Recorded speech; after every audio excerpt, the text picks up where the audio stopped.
Since January of this year, I've moved from working in Baltimore for the last 12 years. Part of driving backwards and forwards to Baltimore for so many years, it wears cars out. And we were at the end of the usefulness of our car. And we just didn't really have enough money to get a nice car, but enough to get a car. And I was driving home from work one night in Philadelphia, and while I was sort of arguing what we were going to do, what we could afford, the Lord had an idea.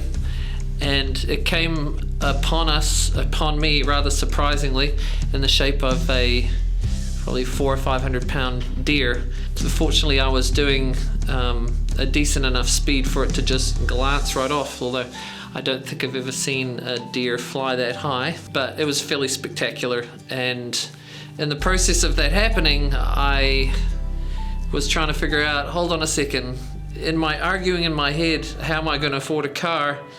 My car gets destroyed. No, I don't have a car, but what's going to happen? It turns out that the car is worth a lot more than it was when I bought it. Insurance paid off, and all of a sudden we've got a decent nest egg of money to buy a brand new car. We really took to heart the challenge about the tithing.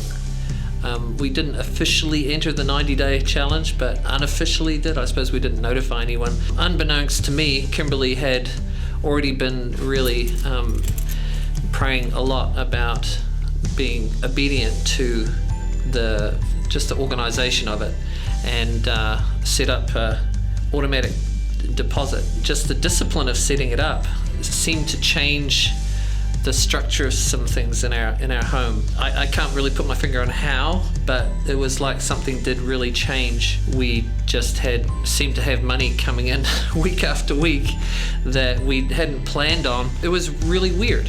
But I hadn't known that Kimberly had made this decision to start making automatic deposits, and I'm like, what's going on here? We've never had this much money in our bank in years. What did you do? So I mean, hey, he provides. He provided for me and our family. Despite what you need,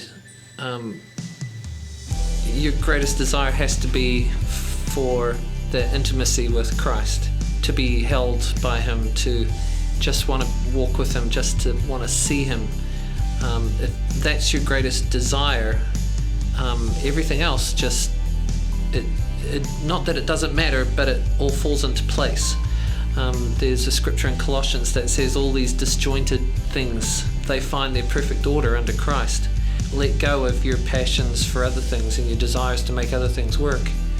He puts it all in place, and it's not because of any effort. It's just because of love and your sacrifice to Him.